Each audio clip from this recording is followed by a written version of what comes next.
Hello, and welcome to Get Recc'd. I am your host, Louis Falgout. And I am your other host, Stephen Falgu. Get Recc'd is our To Get fortnightly Recc'd, I am podcast your host. where I recommend something to Louis, Louis recommends something to me, and then in the following episode we talk about it. Louis, how's the last fortnight been for you? It has been quite the fortnight. In fact, it was such a great fortnight because it actually was a fortnight, which was really kind of new. I don't feel like And I've truly been aware of the full Fortnite experience this year until now. At least I can't remember the last time. and Louis, I'm sure you know, but I don't know if our viewers are aware of what that means. No, I don't think they are. It's this really popular video game. Although there's a chance you haven't heard of it. No, we're talking about the fact that we're supposed to do this every 2 weeks. We never do, but Well, that and because we actually made a fortnight like we promised, we have Ninja here, everyone.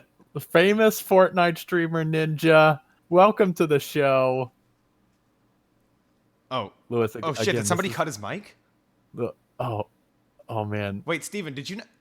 Steven, I Wait, Louis, told you to buy a mic for him. He doesn't have one. He doesn't have a wait, mic. Louis, Ninja Louis, doesn't have a mic. I don't know if you're aware of this or not. I think I forgot to send him the Oh email my too. god. Oh, you didn't even send him the Steven. I didn't even send him the You're email. supposed to be the other host, Steven. Oh man. Well, I will say though, props to Ninja making all that money streaming without even having a microphone. That is some talent though, Yeah. for real. Oh yeah. So anyway, we'll be sure to have him back when we remember in the next fortnight. So keep looking out for that, all you Fortnite fanatics out there. Your favorite streamer, Ninja, gonna be a regular host. Actually, he's gonna replace me because of this blunder. Yeah, in fact, he's going to be the host. I really don't have any use for this show anymore. I just think it Yeah, should be we have Ninja's show. sold this show to Ninja. Actually, we said, please take it, help us. we That was the this is sale, our- actually. That was the transaction. In exchange for taking the show, we wouldn't be kidnapped by our corporate overlords. It really doesn't help Ninja in any way, so I don't know why he agreed to do it. I guess he's just a really altruistic guy. But yeah, I don't know.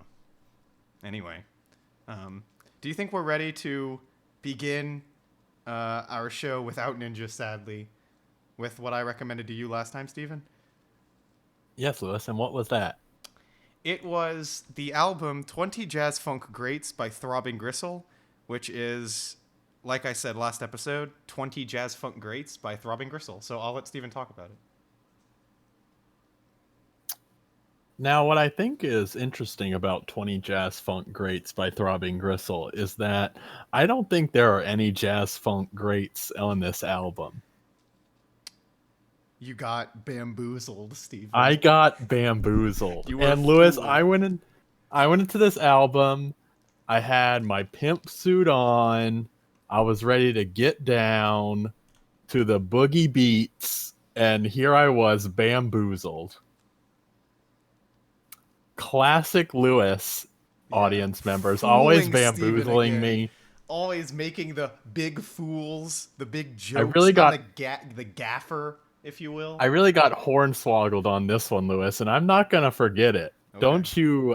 Don't you forget that. So 20 Jazz Funk Greats by Throbbing Gristle is not as advertised at all. So if you're out there, feel free to sue Throbbing Gristle for false advertising. I would support that. One thing I'll mention is that their first song is even called 20 Jazz Funk Greats, and what a jazzy introduction to 20 Jazz Funk Greats. You have such melodic overtones as, yeah, all right. And those are those jazz hits that we all come to expect. You know what I'm saying? Yeah. But for real, though, talking about this album, obviously it's not what it says it is. A lot of the tracks here You know what this reminded me of? And once Spotify auto played it for me, I was like, oh, okay, this makes sense. Spotify really, really wanted me to listen to Be Kind after this album, and it kept auto playing To Be Kind after this album. And you know what? And this is no fault of Throbbing Gristle or Swans, but it has all been the very same oeuvre. In fact, at one point, as To Be Kind was playing, I was like, I think I've actually heard this before. And then I learned, oh, it's actually To Be Kind, not a song from 20 Jazz Funk Greats by Throbbing Gristle. What I'll say is that there are, I think, unsurprisingly to everyone out there, I did not enjoy this, but there are some tracks on here that I actually did enjoy. I thought that Persuasion was, I'll say, very impactful. It had an interesting message, and it that was the one track on here that I think really made me stop and listen for every time that I've listened through this album. Some other ones that I thought were pretty interesting. There's a lot of noise on this album, or sounds. I don't want to say noise, but sounds on this album. Beachy Head is pretty much exactly as advertised. A lot of beach sounds, waves, birds, those sorts of things. And there's a lot of that throughout this album, track to track. What a Day. Basically, my favorite part of this album was the end, from Persuasion to the very end of this album. I really enjoy Persuasion. I enjoy What a Day. Just probably the worst way to say those words, just over and over again. But for some reason, it all comes together. I think one thing that's interesting here is obviously the use of basically just talking at you, and then some of the synthetic notes that are underlying this track. As I mentioned, some of the sounds that are underlying this track and the album as a whole.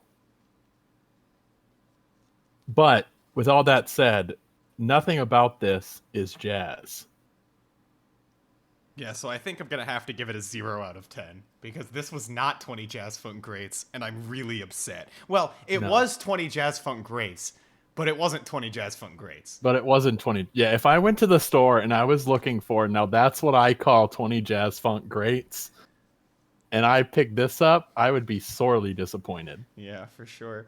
Yeah, you know, so Throbbing Gristle, if you don't know, are among the first industrial acts. This album came out in 1979. I want to say their first album came out in 77, but it may have been 78, and it may have even been 76. Maybe somebody in the chat knows. But you know, when you listen to this nowadays, it's really kind of shocking, I think, how well this has held up over time in terms of providing the experience I think this band was looking to provide in the 70s. Like, no doubt about it, the sound of the synth drums and just the sound of the album in general has aged. It sounds maybe a little thinner or a little more synthetic than somebody could make something like this sound nowadays, but I almost think it works to its benefit.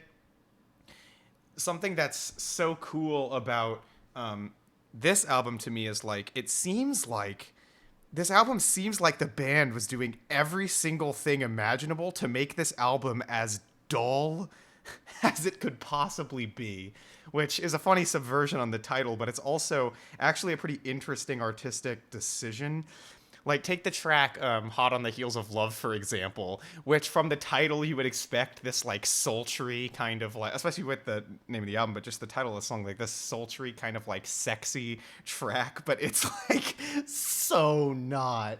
It's like, it's super stilted and awkward, and a lot of these songs kind of boil down to, or a few of them anyway, boil down to the lyrics literally just being the title of the song whispered to you over and over again.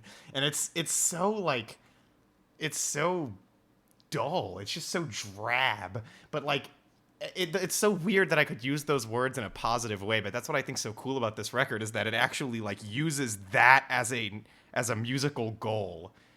There are these like I don't know if they created them with guitars. The sound appears on quite a few of their records. I would assume they probably did. But there's these really weepy sounding, thin, high pitched, wailing notes that are across a lot of these tracks. They're on the very first track, I know, and it's like it's so pathetic. Like it's such a pathetic wimpy sound when it's funny because I think and you've listened to Filth, which came out only 3 years after this or 4 years, another album from early industrial, although it's a couple other things as well. And when you like compare these two records in terms of what their sonic goal is, like that album really emphasizes power and oppression, whereas like an album like this is the literal opposite in a lot of ways, at least sonically it is. Lyrically, there's other things to touch upon, but yeah. I will say now going into 35 episodes of this show, when you recommend something called 20 Jazz Funk Greats, I had a sneaking suspicion as soon as I hit the play button that I was going to be in for quite a ride. And yep, it was pretty much exactly what I thought was going to happen. Well, and I also think it's probably a dead giveaway that the album isn't even 20 tracks long. Right. It's 12 or 11 or something. Yeah. I mean, much has been said about the subversion of the cover, and I think it's genuinely subversive. In fact, on the back cover of this album, it shows that they're standing in front of a dead body. And on top of that, the location that this picture was taken in is the location of one of England's top suicide spots. So there was like a real cleverness behind the I guess you could call it a troll here that actually cuts to some of the themes and messages that Throbbing Gristle was trying to put at the forefront of their music at this time. You mentioned Persuasion, and I think that's possibly the best track here, or at least it's among them, because yeah, like the the lyrics of this track is just Genesis playing as this like this sexual predator and saying the creepiest, most disgusting things to you. And it like putting you in the position of a woman who he's essentially forcing himself on, and it's like, it's shocking and it's insanely uncomfortable. And that's probably what Throbbing Gristle is the best at doing, because this entire album is just so uncomfortable. It just really tests you. And I don't know if you felt that way. Oh, absolutely. And most of the tracks are doing that too. And I definitely echo what you mentioned about the lyrics here. You'll definitely get to know the titles of the tracks just by the tracks. Yeah, pretty quickly. But yeah, the other thing about Persuasion is it almost becomes a reflection of a little bit of consumerism and exploitation as they start talking about basically essentially him forcing the woman, who in this case is really you listening to the track, to be placed in a nudist magazine, and talking about how only older people look at it, don't worry about it, it's no big deal. It gets extremely uncomfortable. Yeah, and also that track has in the background, it's playing the sound of a young woman screaming and like kind of laughing, but you can tell this recording is essentially like, the girl reacting to what he's saying. It's shocking. And the track goes on for nearly 7 minutes. Like, it just doesn't let go. And yeah, it really, really screws you up. But I think, also the final track, which is actually my favorite track, brings in an actual bass guitar that you can tell is a bass anyway. It's one of the most confrontational sounding tracks, I think. And it places you in the position of, like a wounded war veteran, or not even just a war veteran, but also a civilian, And of course, it's in reference to the Vietnam War. The track is called 6660s. Like, put you in the position of either a war veteran or a Vietnamese civilian. And it's like, God, the band just really knows how to get under your skin. And actually, I had listened to their previous album, DOA, before I listened to this. This is their most acclaimed record, probably their most influential and important album. But DOA has some of their most well-known tracks. Well, really just Hamburger Lady is kind of their most well-known track because it's kind of managed to escape the band in the same way that, like, Frankie Teardrop did with Suicide. And actually, I think there are similarities between Throbbing Gristle and Suicide. But as, like, a song that is super terrifying and don't listen to it in the dark, don't listen to it at 3 a.m. or something, And I think, like, when I went into this album coming off of DOA, because DOA is very expressly terrifying, and DOA is especially strange and has a lot more variety than this record. So when I went into this, it, like, the first few times I heard it, it really did just feel like really boring. Like, it didn't seem like the band was really pushing the sound in any particular way, and it certainly didn't sound like they were even trying to. It was, like, very odd. But on the third listen I had of this album, it was a really special one because I don't think I've ever been that terrified while listening to music. Like, I finally kind of listened to it alone with headphones on instead of just in the background while I was playing a game or something, which is not the environment for this record, by the way. And I mean, from the moment, like, Beachy Head came on, Beachy Head just, like, it activates my fight or flight response. A lot of this album does. It's like, it makes me sweat. It's like, it's so, again, it's uncomfortable, but it's like, it's oddly disturbing, even though most of the tracks, not all of them, because we talked about two that didn't, but most of the tracks, again, lyrically, there's not really anything going on. Certainly nothing disturbing going on. But it's almost the way the band plays with your expectation. You don't expect music to be this consistently drab from, like, every single angle. And for whatever reason, it just screws with my head. There is one track on here that's somewhat upbeat, and it really throws you for a loop too. Are you talking about Walkabout? Talking about Walkabout, yeah, yep. It sounds like a Kraftwerk track. I don't know if you've ever heard any Kraftwerk, but it sounds like really early electronic. Yeah, which is interesting, and I think it obviously plays to the entire subversion of this that they were clearly going for.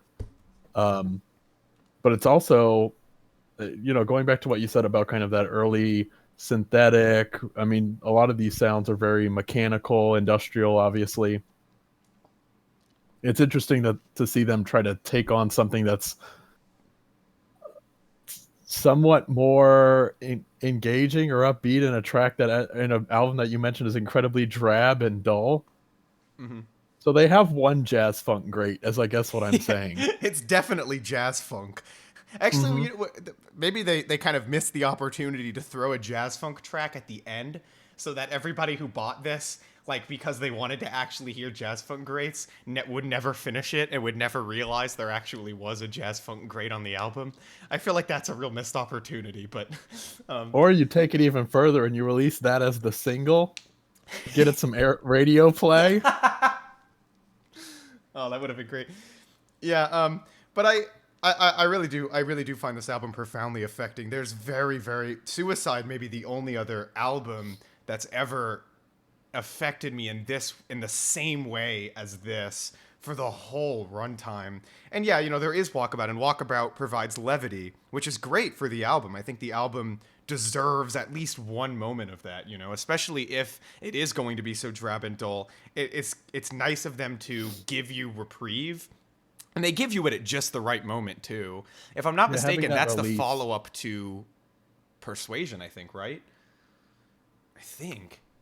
Let me actually check that. I'm pretty sure that it is. I have that. Yeah, it is. Yeah, which makes a lot of sense because Persuasion it's like it's too much, Yeah, and then going into the next two tracks, I mean, you already mentioned 6660s, right? So it's like this nice release before they go hardcore again. Yeah. I also think on the track, there are some tracks that have a little bit more, I don't want to say energy, but they're certainly louder and more in your face. Like, Convince People and What a Day have, like, grooves, but the grooves are so, like, they're so awkward and uncanny. And you mentioned What a Day, like the way he's saying, Or I guess the way they're saying it, I apologize. The way they're saying the title of the track is like so incredibly ugly, and it's over this like mechanical and robotic groove that's so gross. It just nothing feels right on this album, and I think it's brilliant for it. But I also want to shout out, I believe her name is Cozy, one of the because her work on this is just incredible. Mhm. Anytime she was present vocally, it's just so unnerving Yeah. in a way that is really strikes at the heart of what this whole thing is trying to be. Yeah, I think we can actually wrap it up if you want. Sure. Then you go first. I didn't like this. Does that surprise anyone? Probably not. But I will say, I feel like this had more merit to me or affected me more profoundly than something like Filth did in the past. So for that, I would score it higher. Would I recommend it? No, but I'd probably score it in the 4 or 5 range. Okay, yeah. Well, no, that's not surprising at all. And I think something to be noted about music like this, um, it's like obviously it's not going to be for everyone, but I think also it's so clearly designed to be that way. Like especially at the time that this came out. It makes a little bit more sense considering that this movement kind of came alongside the punk movement, which was doing a similar thing. Although, punk was a lot more obviously musical to people, I think. And bands like Throbbing Gristle caused rioting and shit in their shows. I don't think Throbbing Gristle specifically did, although there is a recording on their first record of Genesis like shouting out the audience because the audience was like booing them and throwing shit at them, I think. So like, that was what this did back then, and I don't think it holds up in the same way in that I don't think this would affect audiences today in the same way it would at the time that this came out, because this entire movement was such an insanely subversive idea for the time. But even nowadays, I think this music is going to completely put people off, and again, to me, it really, really affected me, and still does whenever I put it on to this day. Although it's an album I really have to be in the mood for, because it's not frequent that I want to drain myself like that, in the way that this album does. And this I don't know a ton about industrial. It's a genre I want to continue to explore because I checked out Throbbing Gristle and was really happy for doing so. I think they're so cool, and but you do consistently see this album getting ranked as one of, if not the best albums in industrial music. And it's really not hard to see why, because this does something that's really, really interesting and something that really strikes you even to this day in, like I said, at least a similar way to how it would have back then. And I'm going to give this a 9. But as for whether I would recommend this album or not, I mean, if you want to get into industrial, it's obviously an essential that you kind of have to listen to. But I don't think most people are actually going to want to get into industrial, aside from like 9 Inch Nails and stuff. Yeah, anyway. Do we want to move on to what you recommended to me, Stephen? Yes, we will. Lewis, I recommended to you The Binding of Isaac. Technically, I recommended to you The Binding of Isaac Afterbirth Plus. But that's just so that way we could make sure we had an all-encompassing look at The Binding of Isaac. The Binding of Isaac was originally released in 2011 by Edmund McMillan, who was mostly at the time known for the Flash game Meat Boy, and then a few years later on the Microsoft store back in the golden age of games with gold. Or, sorry, the golden age of the Xbox Indie Arcade, Super Meat Boy.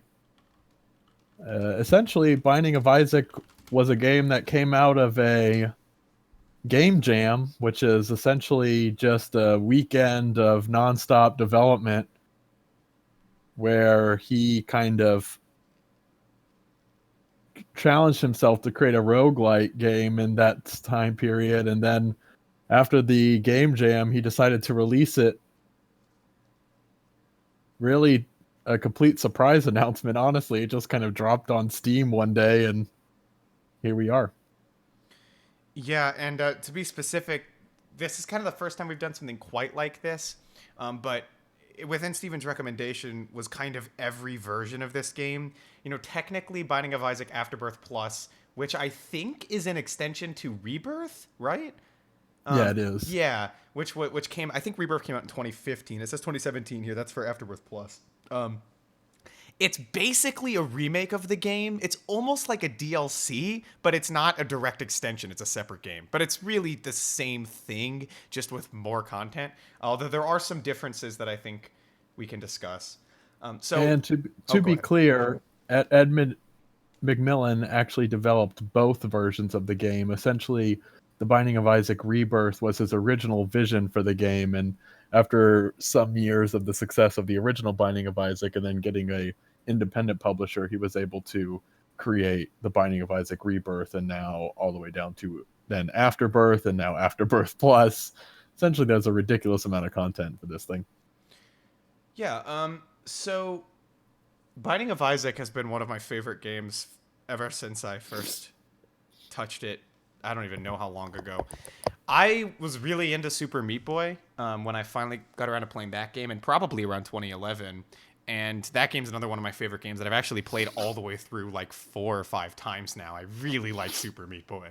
And Binding of Isaac is a completely different game. I think like stylistically it's similar in terms of the art style of the original Binding of Isaac. But other than that, and even then, like not really. It's a pretty different game. And Binding of Isaac, I think on Steam I have the second most hours in Binding of Isaac. I think I have almost 300 hours in it, which isn't surprising to me because I have phases with this game where I play it like as a pastime frequently, like, and I've had those phases with this game for years now, like almost the whole decade.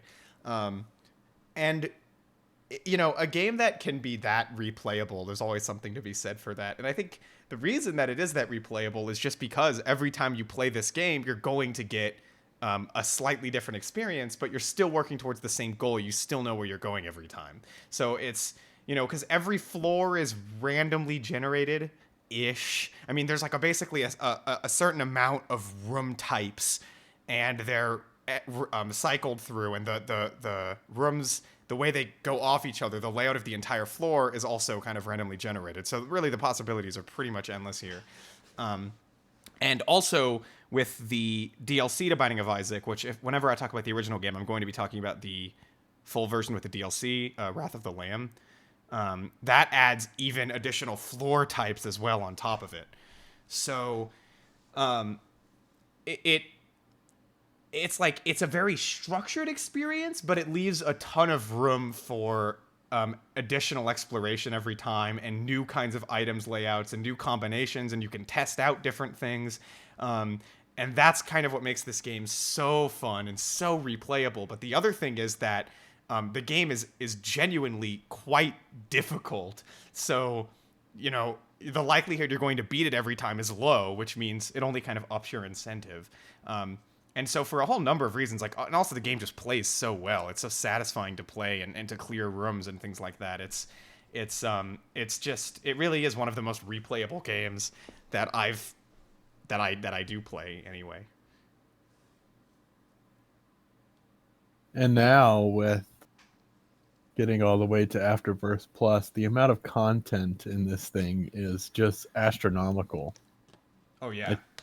I think at this point, I'm not sure if you played it for the rest of your life, you would see every combination of available options.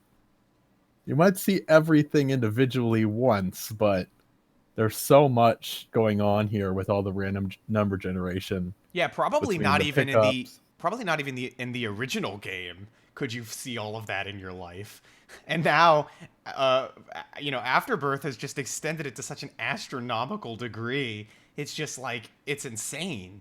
And so you can end up feeling like you get a new experience every time, and it provides a great learning curve to the game as well, you know, testing out items and finding out which ones you actually like. And then every game paying attention to what items you get, and sometimes deciding just straight up not to get them. And a lot of that is just preference, which makes the game very personalized as well, I think. So another thing that makes it super fun. So something we should probably get out of the way first is kind of the difference between The Binding of Isaac, Wrath of the Lamb, or the original game, and Afterbirth Plus. I remember when Rebirth first came out, and basically what it was at that time was a slight extension off of Wrath of the Lamb DLC from the original game, but now with new graphics. And the new graphic style of Rebirth and Afterbirth is more along the lines of like it's not, I don't know what bit it is specifically, but it's that kind of like 16-bit, 8-bit kind of worship that's very prevalent in the indie game market, is essentially what it is, as opposed to the original game, which just kind of looked like a Flash game. Now, the art style and the design of all the enemies and stuff is basically the same, but it's like pixelated. And even then, it's only kind of pixelated. Like, it's still really similar. In a way, you could say that it's actually a little bit more polished because of this. This is when the game extended to consoles and such, and I think this look of the game is probably more applicable for those formats. I would say. Now, I'm doing it a disservice by saying this the only thing that changed. Like, they added a ton of enemies. They added bigger rooms that you could have. So sometimes you could go into a room that would extend past the length of the screen, and you would actually have to, like, walk around and have the camera follow you, which was not something that was in the original game. There were new bosses, and a ton of stuff like that, and tons of new items as well. And now that it's all the way up to Afterbirth Plus, that number has gotten even more ridiculous, to the point where I think if you play Wrath of the Lamb, the final version of the original game, and you play Afterbirth Plus, it's similar, but like you can tell it's hugely expanded upon, to the point where it really does feel like a complete sequel. And they're talking about another expansion. It was just announced last September, so Oh my god, really? Wow. yeah, this thing, it's crazy the amount of life that this has, and now it's on pretty much every platform. I will say the one thing though is what's interesting about this is I feel like The Binding of Isaac absolutely 100% was responsible for the I'll say rebirth Nice. nice of the roguelike and roguelite genre.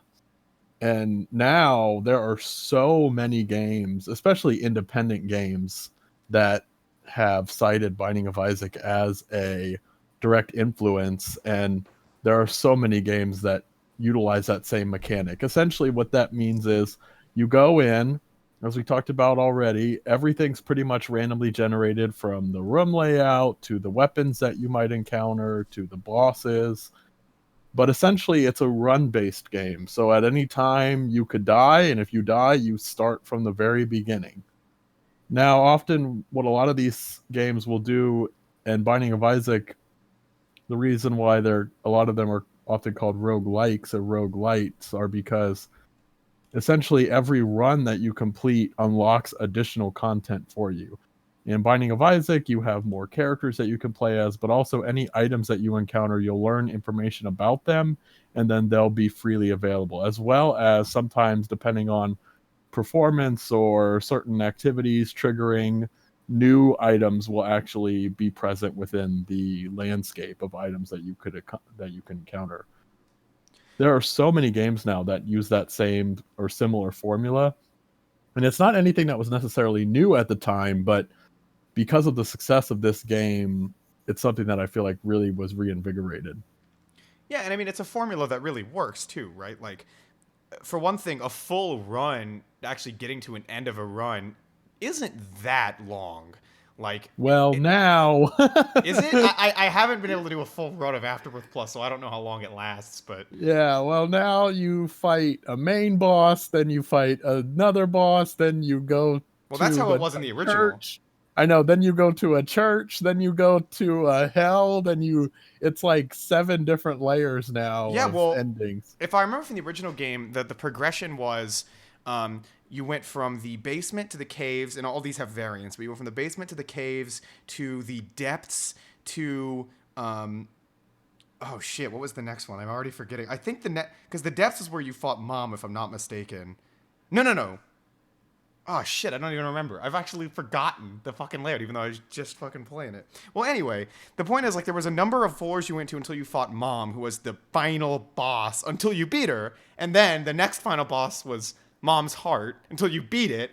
And then the next final boss was a choice between going to hell or heaven, where you would fight Isaac or Satan, until you beat it. And then the final thing was the golden chest, where like every single room was a boss, and that ended in a final. I don't remember what the name of the boss was, but it was a lot like Isaac, just way more absurd. And then that was finally the end in the original game.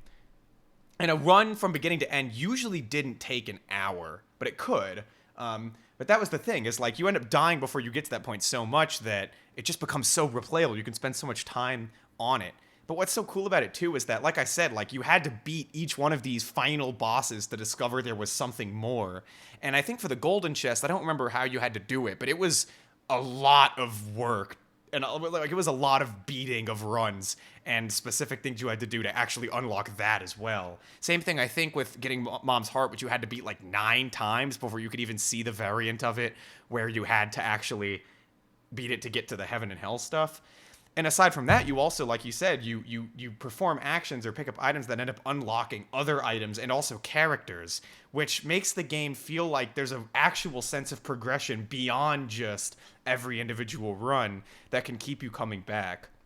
And something I did want to talk about was I like the way this game uses characters, because it essentially treats all of the characters as a challenge. In the same way you're challenged if you play as Isaac, every other character is going to have things that are better than Isaac, but is going to have things that are worse. Like, everybody is balanced in this game. So choosing a character is essentially choosing how you want to handicap yourself, and also how you want to, what you want to kind of improve upon at the start of a run. And you kind of get to make that choice. And then there's even some characters that are truly just challenges to play with. And in Afterbirth, it looks like it's the same way. And in fact, they've extended the amount of characters and done some really interesting things with the new kinds of characters that you can play as well as in that. And I think the other thing that's so interesting about this style of game is, I mean, not only are you getting better because you're unlocking additional content, but you're also just getting better. And so you hit this interesting plateau where, I mean, the game is hard. The game is not easy. But as you play, you get slightly better until those things, those hurdles that you had in front of you, just continue to jump over those hurdles. And then it gets to a certain point where you just keep progressing and keep progressing. Then you get to the second plateau where, okay, now you could pretty often beat the game, or at least get to the ending, depending on how your setup is.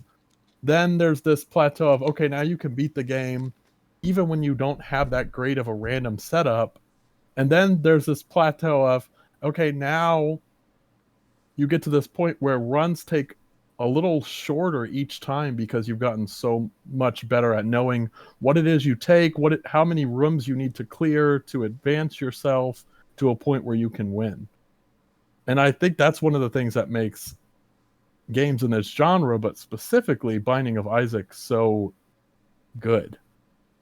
Yeah, for sure. Because I think, like, the difficulty progression in the game is already good enough, but it's even better because your way of mastering that progression, and then the challenges that you can throw onto yourself once the base game has become easy for you, it gets pretty endless. And I've seen a lot of people who kind of play this game and do, like, commentaries of it, do, like, challenge runs for themselves, where they tell themselves like there's certain things they can't do, so they set their own handicaps to kind of make the game harder for themselves.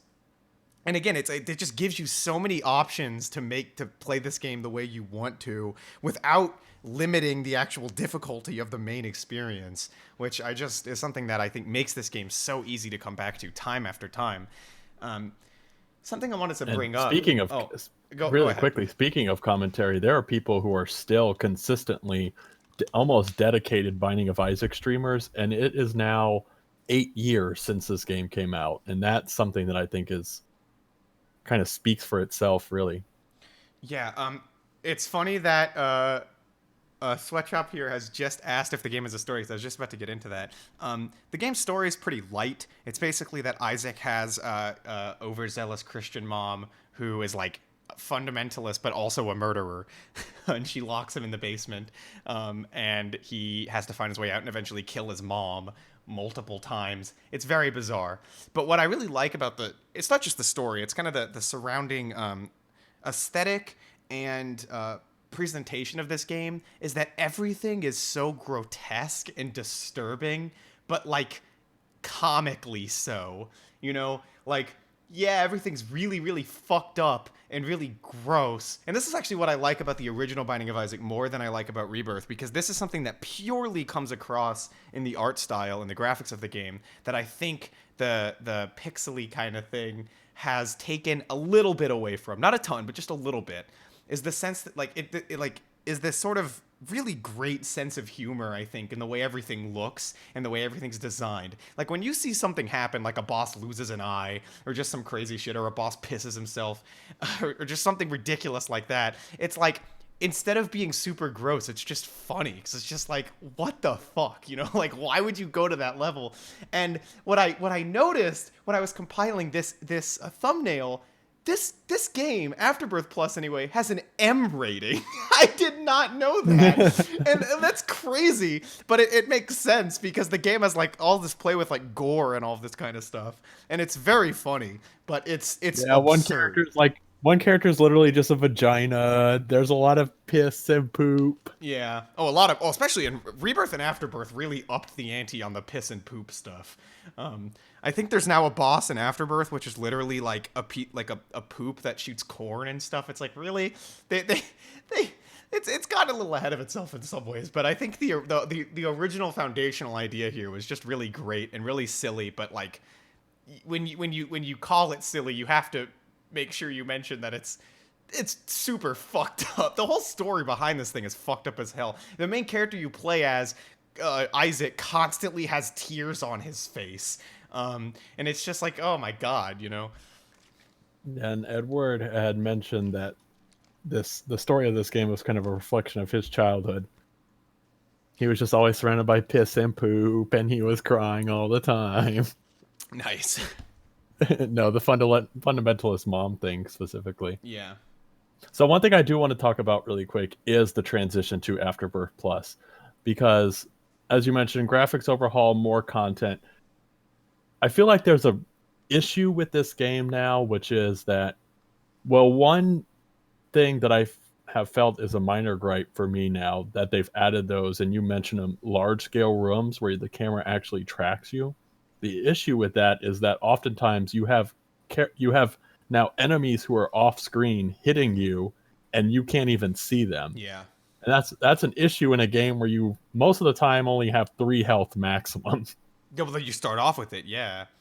And the other thing I want to mention is, as you have more content, the likelihood that you'll get just absolutely terrible setups has skyrocketed almost exponentially. It could be the case that now you have a complete run with all of the worst items because there are so many items and their quality is variable. Does that make sense? Oh yeah. Well, that was what I was going to get into. I think the new game has flaws. I struggle to say it's that much worse. I kind of, and maybe it is, but I know I have a bias here because I know I kind of have a lot of attachment to the original game and the art style of that game and the play style of that game, which hasn't changed a ton in Afterbirth, but, you know, in some ways, the overhaul of content, I think, might have been a bad thing. And I want to kind of phrase everything really personally here because I don't know how good of a critique this actually is. I think in some ways it has become a real problem. In other ways, it might just be my own personal bias. So take it with a grain of salt, I suppose. But yeah, I mean, first of all, fundamentally, I do think there actually are some problems with this. You mentioned the thing about the rooms, which I was going to mention too. It's not even just that there's things you can't see that end up hitting you because you can't see them, but just the idea of not being able to know where every enemy is on the screen at all times. I think is like a huge issue, even if they weren't constantly like hitting you and you felt like it was unfair. Because the way that this game ends up the way that this game plays with the whole clearing rooms concept just works so much better when you're completely aware of everything that you have to face when you enter that room, you know? And the game can throw surprises at you, but it's never unfair about it. With the big room thing, it just to me felt when I first started Afterbirth, Rebirth, when it first came out, and to this day, it feels really unnecessary, and it feels like, if anything, it just kind of makes playing the game a little bit more of a drag than it probably needs to be. Like, it's not the biggest deal in the world, but if we're talking about an update to a game, I think it's relevant to bring up the minor details. And yes, exactly like you said, the game already, the original Binding of Isaac, even Wrath of the Lamb, which added a shit ton of content, it had a ton of items and a ton of item combinations. But it was a pretty good balance, I think, of bad items to good items. And again, that is somewhat personal. Some items that someone considers bad someone else might find a good way to use, but there are some items in the game that are just bad, and are like supposed to be. And the game did a really good job, I think, of balancing out the list where you would have to be pretty unlucky to get a run where you just get nothing of value.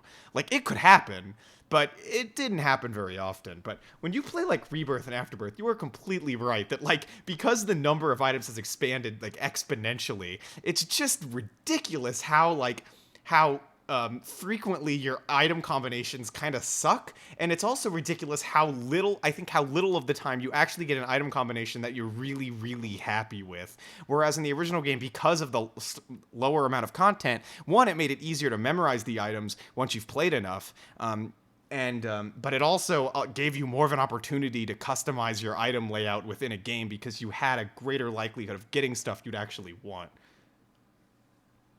And that's like another thing also with I think expanding the amount of content in a game like this to the degree that Afterbirth Plus has. I don't know how I personally feel about a game that's that truckloaded with content, because I think you can't really, like, I think it's very easy to say, like, oh, well, you know, what's the problem? You know, it's just more stuff. It's like, yeah, it's just more stuff, but that more stuff interacts with the old stuff in new ways and creates new combinations that might actually make playing the game a little bit less satisfying, which is kind of how I feel about some of the aspects of Afterbirth Plus, where it gets so ridiculous, where it's just like, I don't know how long it would actually take you to get familiar with everything that Afterbirth Plus has to offer. Like, I'm sure it can happen, but it already took long enough in Wrath of the Lamb. Like, if you were following the game from the beginning to now, you're gonna be fine, you know? But imagine picking up Afterbirth Plus for the first time and having never experienced the Binding of Isaac, you know? Like, that's just a mountain of stuff you have to memorize and figure out. And I don't even know if you could do it or if anybody would actually want to. And that's that. I will say it's admittedly a minor concern, because I think the new content, from what I've seen, has been really cool. I don't really dislike anything that they've added that I can think of off the top of my head, aside from like the big room thing. But it does. I don't know. To me, it almost makes the game overwhelming.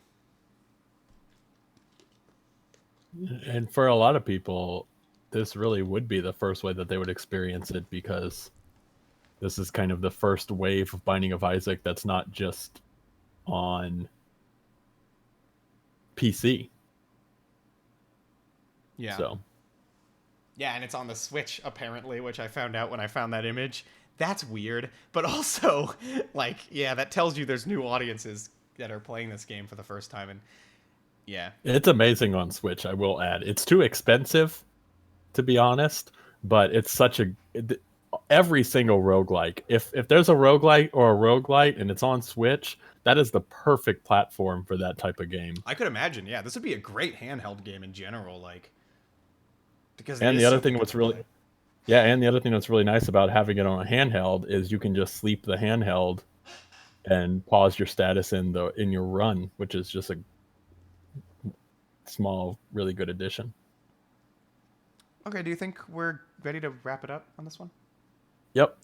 Okay, yeah. So I'm actually, Steven, you tell me, because it's your recommendation. Do you want me to talk about this as one unit and just score the game based on how much I like the original Binding of Isaac, which I already said is more, or do you want me to score them individually and explain why my... No, you can score them as one. Okay. Yeah, that's kind of what I wanted to do, because I think Afterbirth Plus is essentially an update anyway. Well, a series of updates, essentially. I mean, technically, it's a different game, but not really. Because Wrath of the Lamb, that was the final update for the original game. Rebirth was basically just gonna be like the new platform where they would update the game, essentially. And because they cut off the original game at the time that they did and started Rebirth when they did, you can go back to the final update of the original game that I think is my favorite, and you don't even have to do any kind of modding or anything. You just buy the original Binding of Isaac and then get Wrath of the Lamb, and there you go. Now you have that as one whole package. All the extra stuff isn't even there. So the stuff I don't like, I can kind of ignore. You know, I will say this about Afterbirth Plus briefly, is that I think it's great. I mean, it's still Binding of Isaac. The game plays incredibly. A lot of the new content is awesome. I think it's so cool because so many people could start here and I think have a good time with Binding of Isaac and learn the game. I think it's totally possible. I have my reservations if people would, because I think it's so extreme, the amount of stuff you have to learn at this point. But, you know, there's plenty of games people get into that are like that, so I'm sure people still will have a great time. You know, but again, maybe it's personal bias, but I really, really like playing and returning to Binding of Isaac, Wrath of the Lamb. And that's one, I genuinely do like the art style more. Two, I don't like the bigger room things. Aside from that, it's just what I know, and I like what I know. Epic reference there. Anyway, but yeah, Binding of Isaac is amazing. Like, it's just such a brilliantly constructed game, and it's so perfectly built to be a replayable thing that you can pick up and play at any time. It's such a crazy addicting game, because I think even at the level that I'm at, I've gotten quite good. I still have things to learn about how should I use certain items, and also there's some items that I once thought were bad that I ended up trying out for one time and learning, hey, actually, maybe I can use this. And like, that experience is just really rewarding. And I still think getting to the very, very end of this, as in beating the golden chest, is really hard. And it's still something that I'm rarely able to actually do. So the satisfaction of completing it all the way up to that point totally makes it worth it. But even having a run where you just die, it's like, it was still really fun. I never find this game frustrating at all. And actually dying gives you an experience to kind of, you know, have a fresh start and get a new set of items, which is always fun. So like God, I mean, I wasn't really thinking about what I would score this game, but if I'm talking about Wrath of the Lamb specifically, just kind of counting that as Binding of Isaac, I might be willing to say 10, honestly, because I don't know if there's any problems with this game that I have, and it's like absolutely one of my favorites. And I think like on not even just on a gameplay level, but on a stylistic level as well, this game is just phenomenal. Like, and it's lived on for so long in such a great way that I really am willing to say that. And yeah, I didn't think I was gonna do that today, but I'm gonna go with that. I'm gonna say Binding of Isaac a 10, and like, do I recommend this? Like, yes, 100%. Like, if you can get the original game's probably pretty cheap now on Steam, I would assume.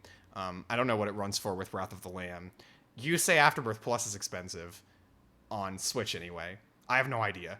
But either way, even if you want, you can do Afterbirth Plus, you can do the original with Wrath of the Lamb. I mean, whatever the hell you want to do. This is a game that I think you really should check out, because I'm not even that into video games, and this shit gets me so hooked. So.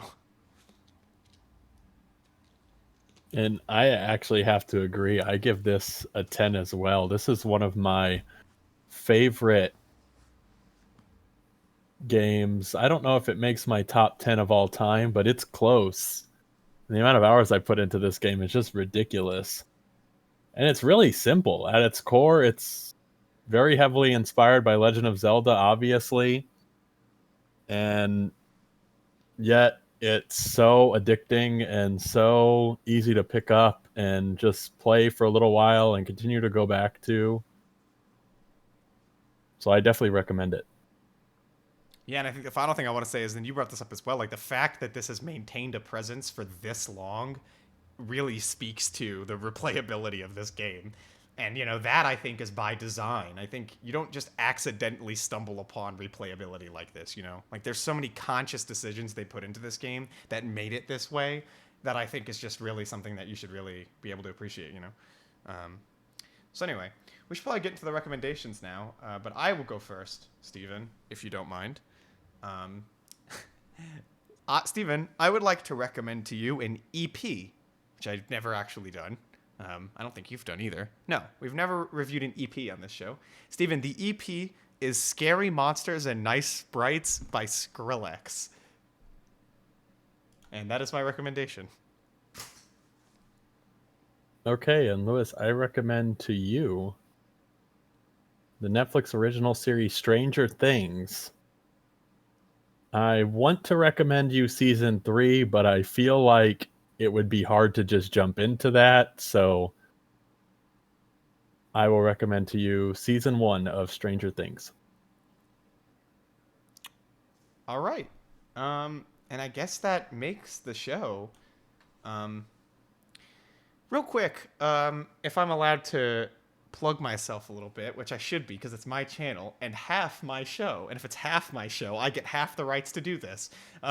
So I just dropped an album 2 days ago. So if everybody listening right now hasn't heard it, or not right now, just whenever you are listening at any point, it's called We Don't Deserve What We've Been Given. It's on this channel, Casting 404. In case you're on Castbox, I suppose. Go to Casting 404 on YouTube. You can find the album. I made it. There you go. That's my thing. Also, it's on Bandcamp, obviously, but you can find the links and everything. So, anyway, is there anything we want to say show-wise, or is that all we have? No, I just want to thank everyone again for listening. This is just something Lewis and I kind of do for fun, so anyone who listens, we appreciate it. Yeah, I want to say this is official from Get Recc'd Podcast. If you are listening, you are epic. There you go. Yeah, you can put that on a resume, by the way. That's an official endorsement. Oh, yeah. So with that, those were our thoughts. Those were our recommendations. Get wrecked.